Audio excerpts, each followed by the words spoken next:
Okay, YouTube followers. This is the tree that I posted on my Facebook account. And there's SC Gold here on the right and Marvel on the left.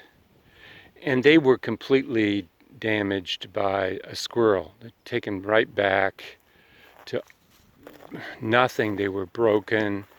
You can see some damage there. I mean, there was almost nothing. You see this here? And then can you see this branch here was, but now we've gotten some wound response from all of these damaged branches. And collectively, they have allowed the plant to regrow.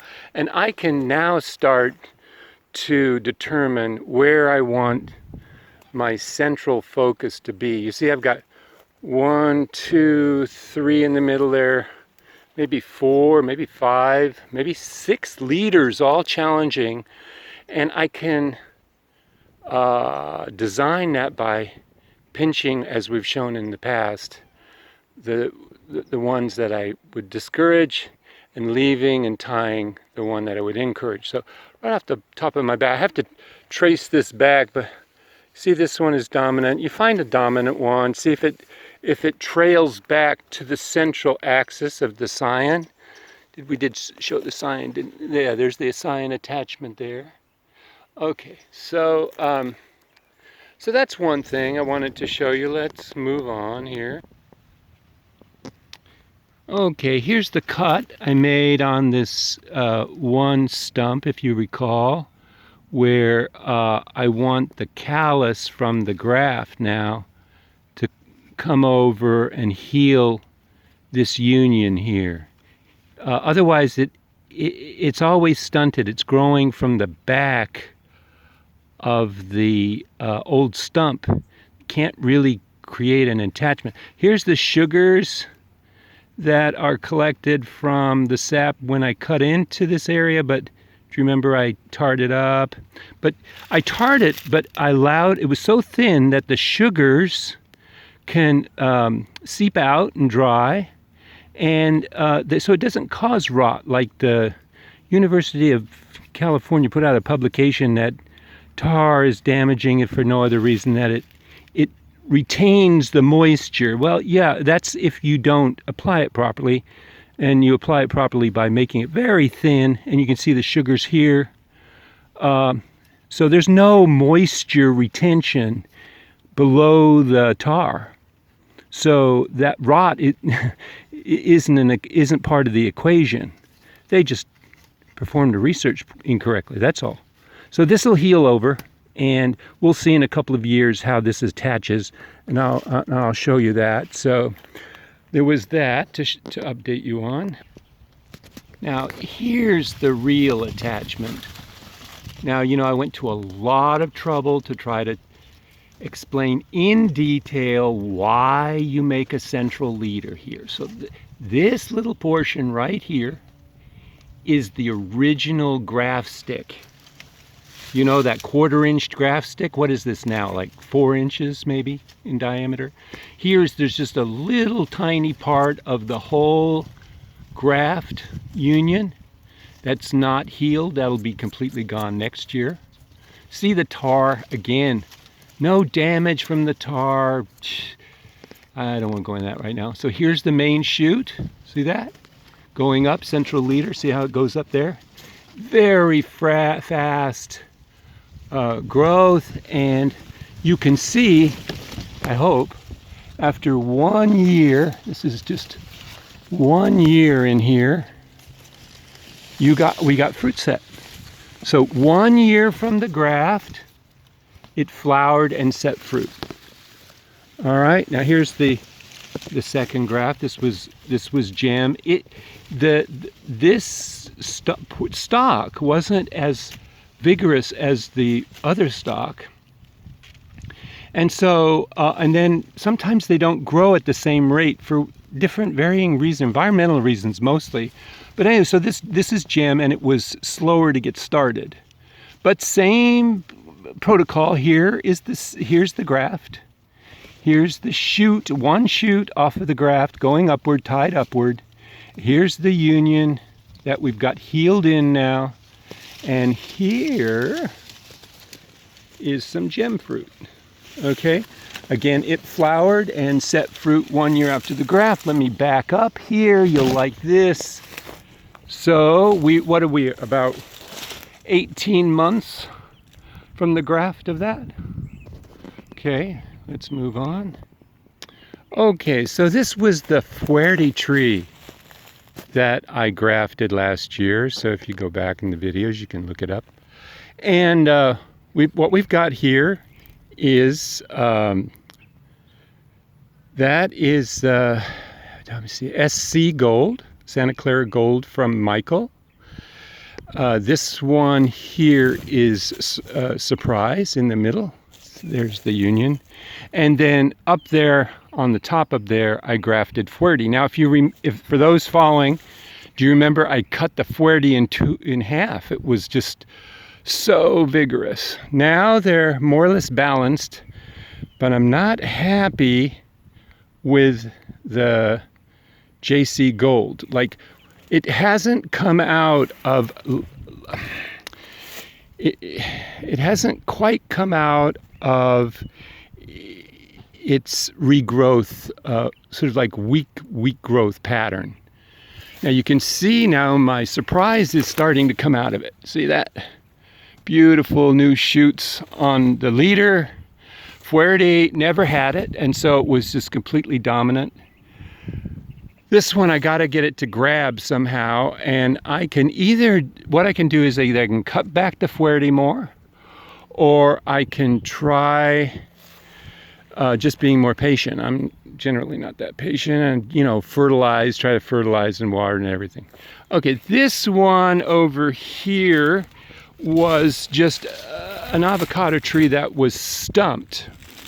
Recall, I just cut it, and then we capped the irrigation. Why? Because this year I'll do more of the shoot grafts that I've done for the last 2 years for you. And this one was a little slow to get started. There's 2 shoots in there. Don't like them that close, but that's all this guy really gave me. Oh, there's one in the back there. So I might cut this in half here, or just graft 1, or graft 2 and then cut 1. I only want 1 on this side, 1 on the other side. So you're gonna have to go back to some of the other videos and follow up on that. There's one last thing here. Okay, so not very far from those trees, in fact they're right there, are a few Hass trees that I have. And this year they're loaded. A lot of small fruit. Now, let's say they were not loaded. I haven't even looked at this one. Now would be the time to girdle them. No, they're pretty heavily set here. Okay, so what we're gonna talk about right now, briefly, is all theoretical, because there's no real need for me to do this now. A lot of times you see Hass trees with no fruit, and it's October when we get back after the summer. So it's girdling. So I can take a limb like this. I can do lots of that, and I have so much control. Remember, we are the stewards. So we are manipulating these trees because we're caring for them, so they're responding to our care. So I can, as I showed you, girdle 1, or I can girdle 2, or I can girdle those 2 by girdling here. I'll get to it in a minute. I could girdle this one separately. If this trunk were a little taller, even I've girdled trees just like this, right here, right on the base, right here. Okay, so let's imagine that we're going to girdle this one. It has no fruit, a very little fruit, and we definitely need fruit. Or I want to take this out at some point in the future. I want to cut it here, and it's got no fruit on it. Well, let's get it into production first and cut it after we get the harvest. So you just take a, believe it or not, a box razor. What do I call those things? The not X-Acto knives. It's got a razor blade in it. Geez, I've forgotten the name of it. It's retractable and it has a razor blade in there, and what was that? Oh, it's not a box razor. It's a box cutter. It's not a box cutter. It's right on the tip of my tongue. Gee, getting old. So anyway, that's all you need to do. Just take the it's not an X-Acto knife. You just take that blade, utility knife. You take the utility knife and you force that blade in there, and you just pull around with the blade in through the bark into the hardwood, and it'll stop, and you just keep, if you move it while you're pushing it, it'll slide on that inner bark, and you connect the other cut. So what you've essentially done is you've put a cut ring on this branch or shoot, and you're now, because the temperatures are going cooler, in mid-October, best time to mid-November, the sugars that are going to be retreating here and being stored in the root system are going to be blocked right here. And it's nice to see when you've done it properly that you'll see this swell above the cut. It means the sugars have accumulated there. So what happens is you retain the sugars up in the top of the tree, and those increased sugars here in October through November, what they do is they signal to the buds, the remaining winter buds, that they have excess carbohydrate, and they will flower. And then flowers will set. And so that's how you increase yield on a branch with the use of girdling. Now, this also applies to seedling avocados. So if you took a seedling, now you want to get the seedling up. This is the mistake some people make. They cut it too small. But so here's another avocado that was cut previously. And here's the regrowth here. See that? That's just, what is that, 2 inches? 2 inches of beautiful. I'll cut that off right there, and I could just girdle that right there. Now, I wouldn't do that for anything but a seedling. This I'll graft. That's a beautiful graft site. There's the other graft site, right? Very, very easy grafts. I got one down here. I could put 3 on this. Remember, with avocados, very difficult to get 3, to maintain 3 properly. You want 2 is ideal, I think. All right, any questions, just ask away. See ya.